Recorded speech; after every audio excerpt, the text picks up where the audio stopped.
Hello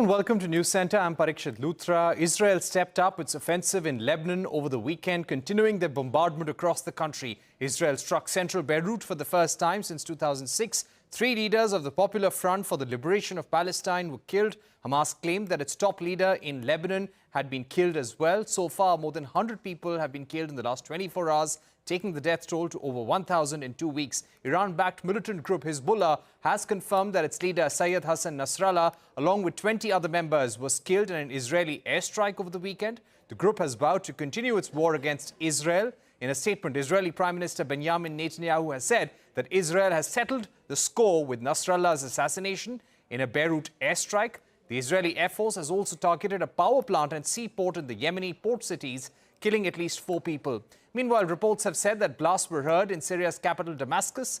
As per the UN, around 1 lakh people have fled Lebanon since the latest escalation in the war. US President Joe Biden has said that a broader war in the Middle East has to be averted to prevent further escalation. Joining me now to take this forward is Fares Saeb, Deputy Chief of Mission at Israel Embassy in India. Thank you very much for joining us on the program, on our show News Center. Let me begin by asking you, how does the death of Hassan Nasrallah actually reduce Hezbollah's ability to carry out attacks against Israel? I think that targeting the leader of a terror organization, not a militant group, a terror organization, it's something that contributes to the stabilization of the entire region. The question here is what the Lebanese state, the Lebanese army will do in the next step. This is actually what's important now. The keys are in the hand of the Lebanese state. If they step forward and take control in this gap that Hezbollah has left, they will take responsibility. They will apply their sovereignty on the ground. I think that we will see a de-escalation, a fast de-escalation of the situation. Of course, if Hezbollah will continue, as you said, will continue with firing missiles and threatening our civilians, of course, the situation might even go into a further escalations, and we don't want that. We want our more than 60,000 civilians go back to their homes in the north. We want that the terror organization will be pushed far away from our borders, and I really hope that this is where we are heading now. Right. If we were to ask you, can we assume that Israel's operation against Hezbollah, considering that the Prime Minister of Israel has said that they have settled scores with the Hezbollah chief Nasrallah, now that he has said this, will the operation against Hezbollah in Lebanon continue? As I said, it depends on it depends on 2 players. The first player is, as I said, is the Lebanese state, the Lebanese army. If the Lebanese army take control and take the borderline, and they will go to the border with Israel, and they will be responsible for the security and the safety of Lebanon, then there's no need for any further escalation or for any continuation of this campaign, of this war. The second player is Iran. The question is Iran going to be pressured by the international community to stop the escalation from their side? As we know, they still directing and financing the Houthis, Hezbollah, of course, Hamas, the militias in Iraq. So those are the 2 players that can de-escalate the situation. Israel will react to any aggression against our borders and against our civilians. Right.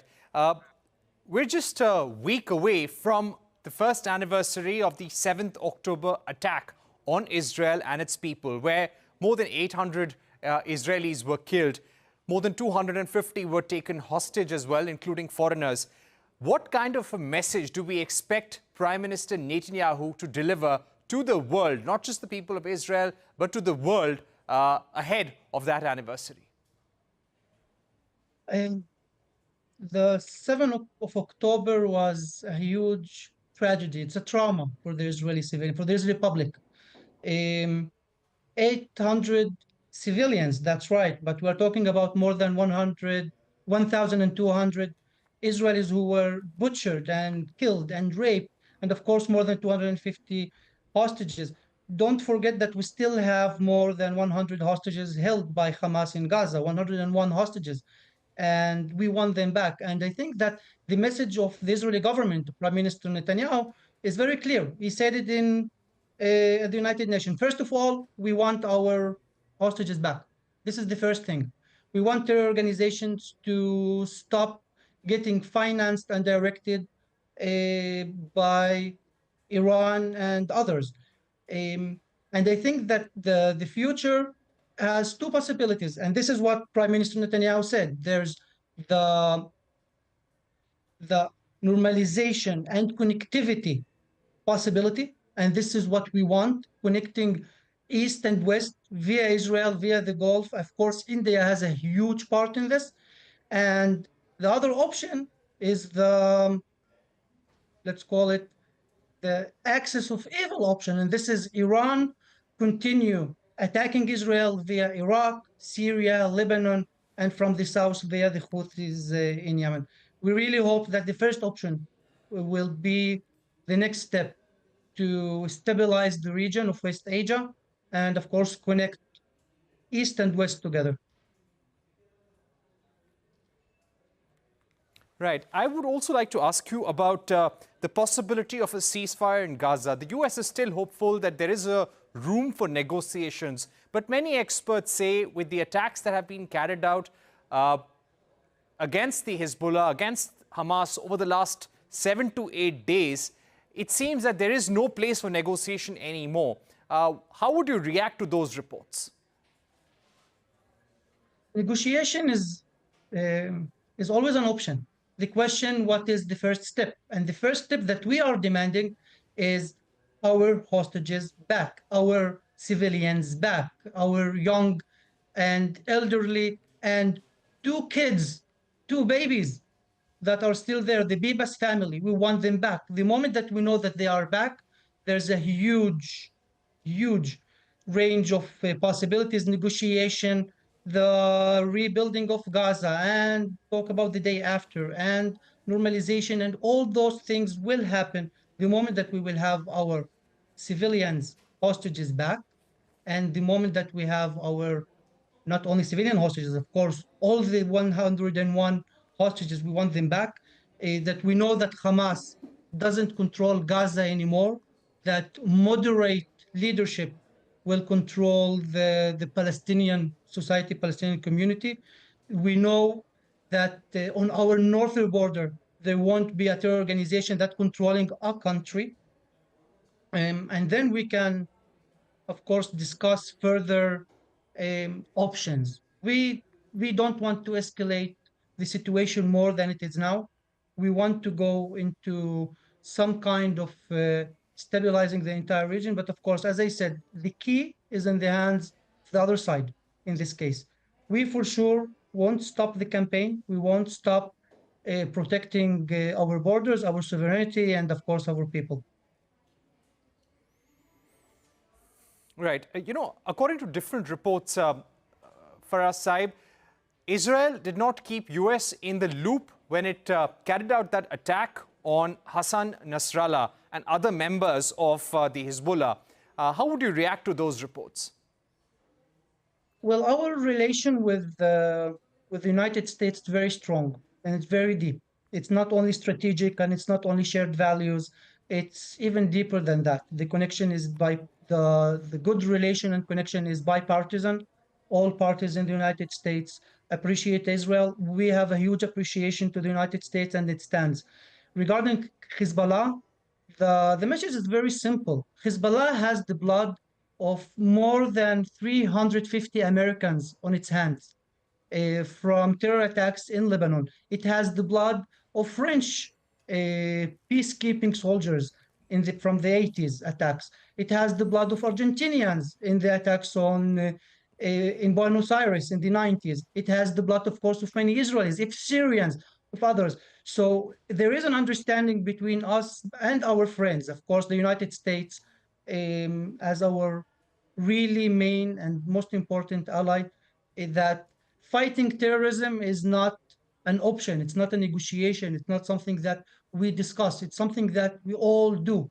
The same way that India fights terrorism, the same way that the United States fight terrorism, the same way that other sovereign countries fight terrorism that threaten their civilians, this is the same. So even if the operation itself wasn't discussed, I have no idea. I don't know what kind of real negotiations happened between Israeli officials and American officials. I know that those kind of things are not something that is really open to dialogue. It's something that we just do. We fight Okay. terrorism. We protect our civilians. It's very easy. All right. All right, Fares Saeb, thank you so much for joining us on the program. That was the Deputy Chief of Mission of the Israeli Embassy in New Delhi, speaking to CNBC-TV18 on News Center on the attacks that were carried out on Hezbollah. And they have been called a decapitating move. Let's see what happens to the Hezbollah leadership and how Hezbollah, Iran and Iran's proxies attack and retaliate in the coming days. We're taking a short break on that note, but coming up on the other side, Iran condemns Israel's involvement in Hezbollah chief's Syed Hassan Nasrallah's death, adds Israel's act won't go unanswered. A special discussion with Middle East expert and former Indian ambassador Talmiz Ahmed when we're back.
Welcome back. You're watching News Center. Iran has condemned Israel's involvement in Hezbollah chief Syed Hassan Nasrallah's death. In a statement, Iranian Foreign Minister Nasser Kanani has said that the country will not leave any of the criminal acts of Israel unanswered.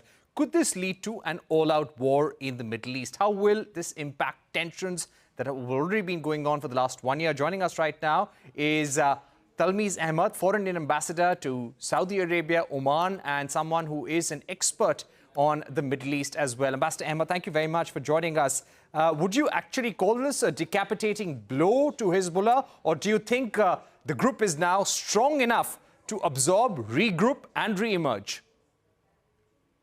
There is no doubt that the Hezbollah has suffered a very major blow. A large number of its top leaders have been killed. Israel has also indicated its technological outreach through the explosion of the pagers and the walkie-talkies. Israel has indicated that it has the capacity to inflict extraordinary damage on this organization. Does this mean that the organization is now finished? Certainly not. This kind of assaults on Hezbollah have taken place several times in the past. In fact, the former leader, the leader before Hassan Nasrallah, had also been killed by the Israelis. Indeed, it has been a pattern, as far as Israel is concerned, to take out senior leaders of movements that are opposed to them. But that has served only a domestic purpose. It for a moment shows their leadership, particularly Prime Minister Netanyahu, as being a very effective and powerful leader of his country. But the factual position is, and that is borne out by history, that such assassinations actually serve very little useful purpose. Such movements are able to get together all over again. They have a very motivated cadre. They also have a leadership that is well trained and also anxious to prove itself. So while there is a setback, no denying that, it will recover as it has done in the past and will remain in robust opposition to the Israelis in the coming weeks, months, and years. Right. Right. That's an important point, sir. And when it comes to impacting Iran's influence in the region, do you think now Iran will be forced to react and retaliate directly against Israel? Iran will retaliate, but at a time of its own choosing and in ways that it believes will be effective in terms of its own national interest. Iran has been deliberately and consciously provoked several times, both by the Americans as well as by the Israelis. Both of them have been anxious to drag Iran into an all-out conventional conflict so that Israel can repeat the assault on Iran that it had done in 1967 on Egypt and Syria. Because of 40 years of sanctions, Iran does not have a conventional military capacity. It has safeguarded its interests by building non-state actors across different parts of the region.